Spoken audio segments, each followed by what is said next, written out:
All right, Professor, thank you for being in our studios once again. It's my pleasure to be here. Thank you very much. Okay, so we're always very delighted to have you on our show. Yeah. Today we want to talk about the Nigeria that we want. So I guess there is a certain Nigeria that Nigerians want at this time. And apparently the election primaries are over. Primaries for both the APC and the PDP. They've got their presidential candidates. They've got the other candidates. So we're ready to slug it out come early 2019. Yeah. But it appears Nigerians want a Nigeria that delivers something, just because of what I hear out there. Yeah. So in your mind, what are the dimensions? What are the real dimensions of the Nigeria? When we say the Nigeria we want, what are the dimensions of the Nigeria that we want? Actually, when we look at the way and manner things are going in the country, and we compare it with our aspirations at independence in 1960, one will conclude, without missing words, that we've not gotten the Nigerian we want. And Nigerians are actually struggling and crying for Nigerian we want.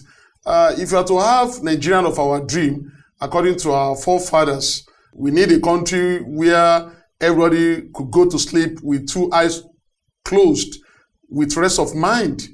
We need a country in which the economy will be buoyant, a country that will have a diversified economy. Resources cannot be our excuses.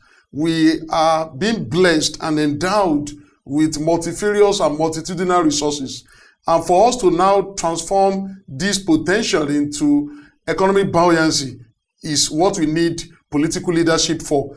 Just like I do say, you cannot distinguish between what is political and what is economic. So you have to ensure that you balance the two, because there's dialectical relationship between the two. Nigerians need to get it right when it comes to political stability. So if you have to get it right in political stability, we also need a country that is having economic buoyancy.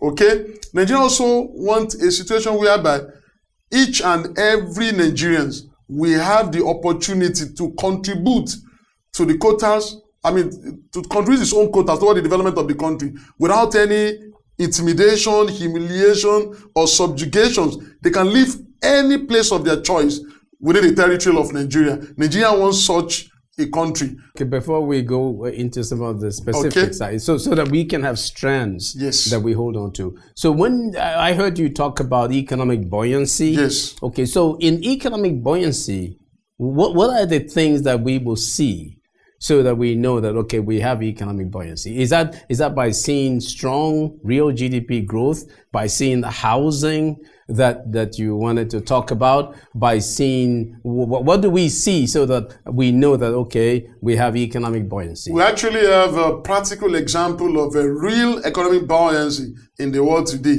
When we talk about the economic buoyancy of a country, the first thing we need to look at is the foreign reserve, foreign exchange reserve of the country. We also need to look at the gross domestic product.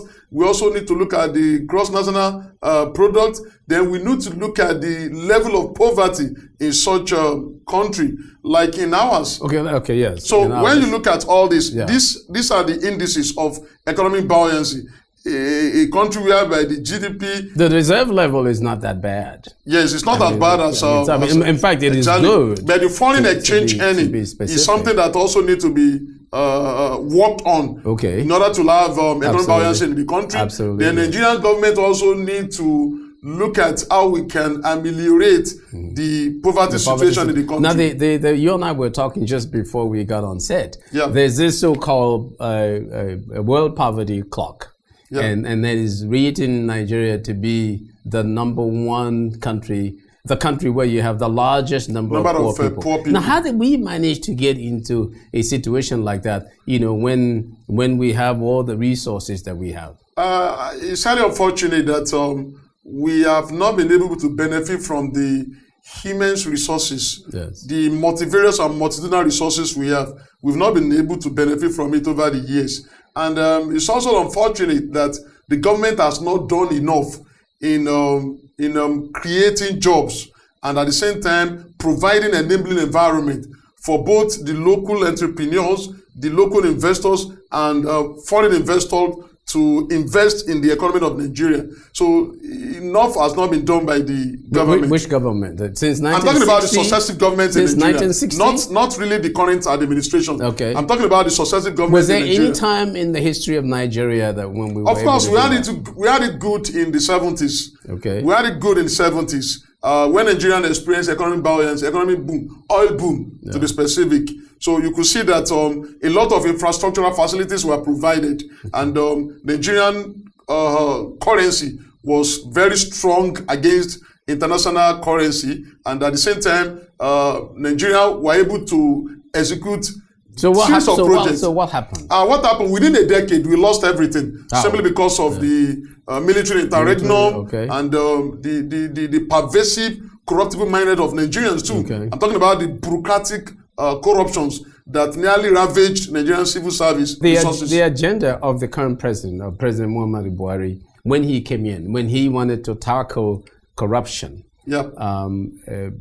provide a buoyant economy, which I borrow that word buoyancy, and then to fight to achieve security. Was that to bring the Nigeria that we want?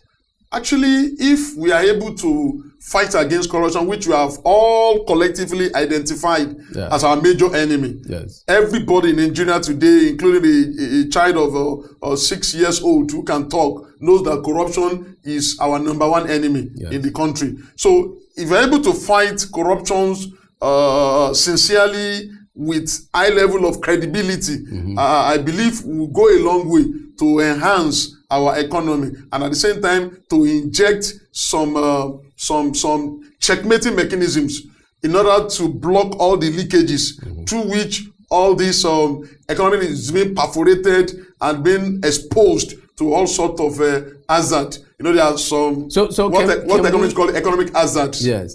Can we have, we have two candidates that are running on the PDP APC, Atiku Abubakar and Muhammadu Buhari. So who do you think, and I'm going to put you on the spot here, so I mean, assess them to me then, without, assess them.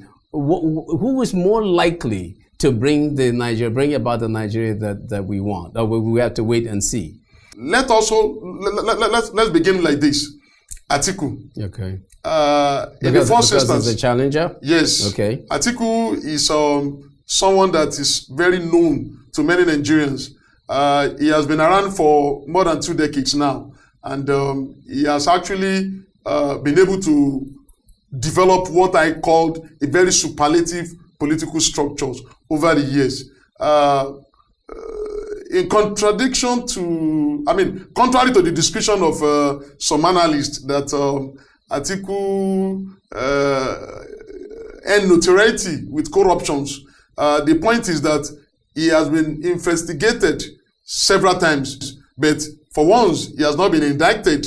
But the truth is, here is a business tycoon who had successfully invested in the Nigerian economy, and we can actually make reference to some of his businesses. So the point is, he has been around for long, and some also call him. So that's to say that he understands the economy. Yes. Okay. That is where I'm going. Okay, some also said that he's a serial contestant, that he has been around for a while. Some call it political defector. Okay, but let's get to okay. So, but the point is, nobody can take it away from Atiku that his political activities, political actions, and political sagacity has actually been effectively measured, strategic, and of course, very, very superlative. Have you brought out the real points you have in mind for Atiku bringing about the Nigeria we want? If that's the case, what about President Buhari? What does he have that you can see to give us the Nigeria we want?